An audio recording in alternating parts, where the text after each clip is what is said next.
श्रीमद् भागवत गीता सार कथा। इस भागवत गीता सार कथा में सुख दुख का वर्णन किया गया है।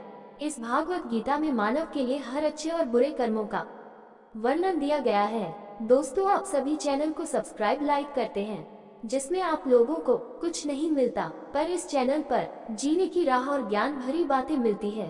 तो आपसे निवेदन है कि हमारे चैनल को आप सब सपोर्ट करें और हौसला दें कि हम आप लोगों के लिए अच्छा ज्ञान, अच्छी बातें और अच्छे राह पर चलने के लिए अच्छा ज्ञान आप सबके लिए पहुंचाता रहूं। नमस्कार मित्रों, आप सबका हमारे चैनल पर स्वागत है। दोस्तों, इस चैनल पर सारे वेदों का ज्ञान मिलेगा। भगवद गीता अध्याय 14 श्लोक 11-13।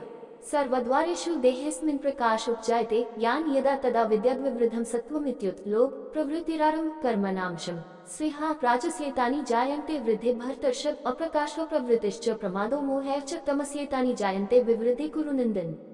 सर्वद्वारेषु देहेऽस्मिन् प्रकाश उपजायते ज्ञान यदा तदा विद्याद् विवृद्धं सत्त्वमिति उत्लोभ प्रवृत्तिरारम्भः कर्मणामशम् स्पृहा राजस्येतानि जायन्ते विवृद्धे भरतर्षभ अप्रकाशो प्रवृत्तिश्च प्रमादो मोहश्च तामसी एतानि जायन्ते विवृद्धे कुरु नन्दन।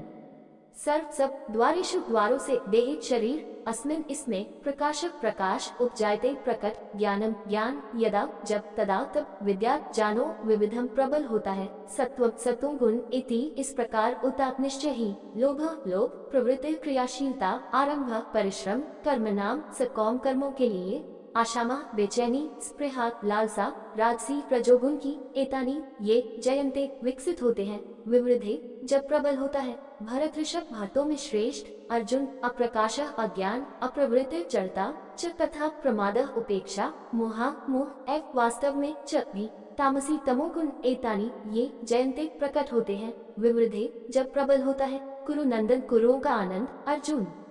सर्वद्वारेषु देहेऽस्मिन् प्रकाश उपजायते ज्ञान यदा तदा विद्याद् विवृद्धं सत्त्वमित्युता लोभ प्रवृत्तिरम्भः कर्मणामशम् स्पृहा राजसी एतानि जायन्ते विवृद्धे भरतर्षभ प्रकाशो प्रवृत्ति च प्रमदो मोहश्च तामसी एतानि जायन्ते विवृद्धि कुरु नन्दन।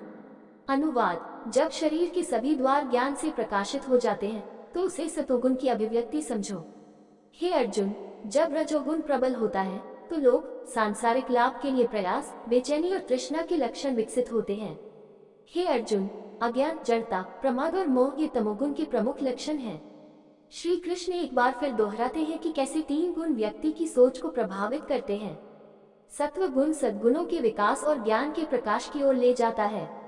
रजोगुण लालच सांसारिक उपलब्धियों के लिए अत्यधिक गतिविधि और मन की बेचैनी की ओर ले जाता है।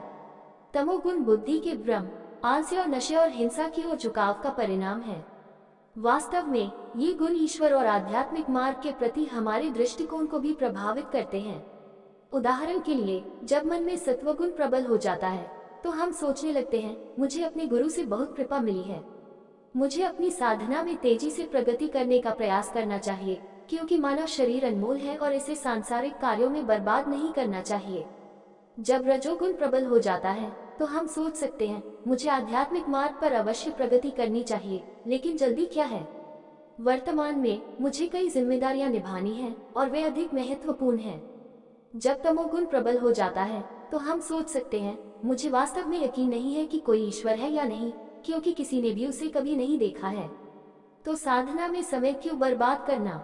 ध्यान दें कि एक ही व्यक्ति के विचार किस तरह इतनी ऊंचाई से भक्ति की गहराई तक पहुंच गए हैं। तीनों गुणों के कारण मन का अस्थिर होना बहुत स्वाभाविक है, लेकिन हमें इस स्थिति से निराश नहीं होना चाहिए, बल्कि हमें ये समझना चाहिए कि ऐसा क्यों होता है और इससे ऊपर उठने का प्रयास करना चाहिए। साधना का अर्थ है मन में तीनों गुणों के प्रवाह से लड़ना और उसे भगवान और गुरु के प्रति भक्ति भावना बनाए रखने के लिए मजबूर करना। अगर हमारी चेतना पूरे दिन उच्चतम चेतना में रहे तो साधना की कोई आवश्यकता नहीं होगी। यद्यपि मन की स्वाभाविक भावनाएं संसार की ओर झुकी हुई हो सकती हैं, फिर भी हमें बुद्धि के साथ उसे आध्यात्मिक क्षेत्र में लाना होगा। शुरू में यह मुश्किल लग सकता है, लेकिन अभ्यास से यह आसान हो जाता है। ये वैसा ही है जैसे कार चलाना शुरू में मुश्किल होता है, लेकिन अभ्यास से यह स्वाभाविक हो जाता है। अब श्री कृष्ण तीनों गुणों द्वारा प्रदान की गई मंजिलों की व्याख्या करना आरंभ करते हैं तथा उनसे परे जाने को अपना लक्ष्य बनाने की आवश्यकता पर बल देते हैं। भगवद गीता अध्याय 14 श्लोक 14-15। यदा सत्त्वे प्रवृद्धि तु प्रलयं याति देभरित तदुत्तममिदं लोकान्मला प्रतिपद्यते राजसी प्रलयं गत्वा कर्मसन्धिषु जायते तथा प्रलीनस्तमसि मूर्योनिषु जायते। यदा सत्त्वे प्रवृद्धि तु प्रलयं याति देहाभरितद्योतममिदं लोकान्मलान् प्रतिपद्यते राजसी प्रलयं गत्वा कर्मसन्धिषु जायते तथा प्रलीनस्तमसि मूर्योनिषु जय खालिया। यदा जब सत्वत सतोगुण में प्रवृद्धि जब पूर्वकल्पित होता है तो वास्तव में प्रलयम मृत्यु याति पहुंचता है देह भरित देहधारी तदा तब उत्तम विदाम विद्वानों के लोकान निवास अम्लान शुद्ध प्रतिपद्यते प्राप्त करता है। राजसी प्रजोगुण में प्रलयम मृत्यु गत्वा प्राप्त करते हुए कर्म संगिषु कर्म से प्रेरित लोगों के बीच जायते जन्म लेते हैं तथा वैसे ही प्रलीन मरते हुए तमसी तमोगुण में मूर्योनिषु पशु जगत में जायते जन्म लेता है। यदा सत्त्वे प्रवृद्धि तु प्रलयं यति देहाभरितद्योतममिदं लोकम् अम्लान् प्रतिपद्यते राजसी प्रलयं गत्वा कर्मसन्धिषु जयते तथा प्रलीनास्तमसि मूर्योनिषु जयते। अनुवाद। जो लोग सत्वगुण की प्रधानता के साथ मरते हैं वे विद्वानों के शुद्ध धाम जो रजस और तम से मुक्त होते हैं को प्राप्त होते हैं। जो लोग रजोगुण की प्रधानता के साथ मरते हैं वे कर्म से प्रेरित लोगों के बीच जन्म लेते हैं, जबकि जो तमोगुण में मरते हैं वे पशु साम्राज्य में जन्म लेते हैं। श्री कृष्ण बताते हैं कि आत्माओं का भाग्य उनके व्यक्तित्व के गुणों पर आधारित होता है। हमें जो मिलना चाहिए वही ईश्वर का नियम है, कर्म का नियम। जो लोग सद्गुण ज्ञान और दूसरों के प्रति सेवा भाव विकसित करते हैं वे धर्मपरायण लोगों, विद्वानों, समाजसेवियों आदि के परिवारों में जन्म लेते हैं, अन्यथा वे उच्च स्वर्गिक धामों में चले जाते हैं। जो लोग लालच, लोभ और सांसारिक महत्वाकांक्षाओं से अभिभूत हो जाते हैं वे ऐसे परिवारों में जन्म लेते हैं जो गहन भौतिक गतिविधियों पर केंद्रित होते हैं, अक्सर व्यापारी वर्ग में। जो लोग नशे, हिंसा, आलस्य और कर्तव्य से विमुख होते हैं वे शराबी और अशिक्षित लोगों के परिवारों में जन्म लेते हैं, अन्यथा वे विकास की सीढ़ी से नीचे उतर जाते हैं और पशु योनि में जन्म लेते हैं।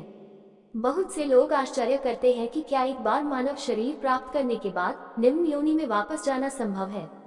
ये श्लोक बताता है कि मानव शरीर आत्मा के लिए स्थायी रूप से आरक्षित नहीं रहता है। जो लोग इसका सदुपयोग नहीं करते हैं वे फिर से पशु योनि में जाने के भयानक खतरे के अधीन होते हैं। इस प्रकार सभी मार्ग हर समय खुले रहते हैं।